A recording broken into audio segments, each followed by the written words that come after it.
So the five simple strategies to reduce no-shows in your credit repair business is number one, after they watch a video ad or they request more information, instead of just having a booking page, you want to put them through a questionnaire.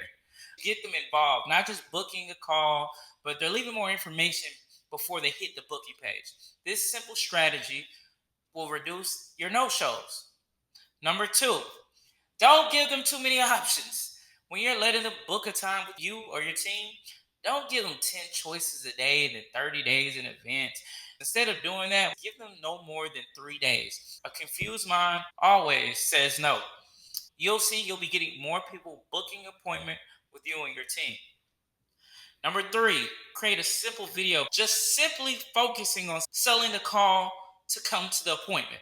You want to tell them why it's so important for them to book right now. And then after they book a call on the confirmation page, you also have another video with testimonials, case studies. Just because they book a call does not mean they're going to be there.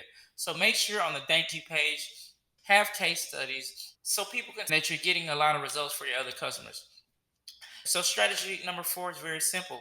Use the credit repair lead system. You can use any software. It could be Calendly and send them text and email reminders.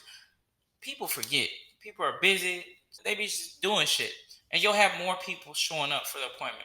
Now, strategy number five, we just simply send a confirmation a couple days before the appointment and just say, hey, can you reply to this email to confirm your appointment with us? If they don't reply, chances are they won't show.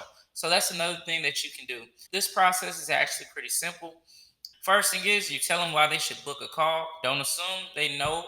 And then you got to sell them why they should actually follow through and be on the call and block out some time.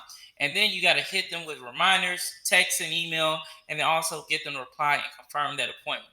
If you do these things compared to most credit repair experts, they do very, very little. And if you watch my other videos of everyone else that's done my training, you'll know how to close high ticket credit repair once they do get on the call. If you do want to see our process, click the link below, join our workshop, and learn more.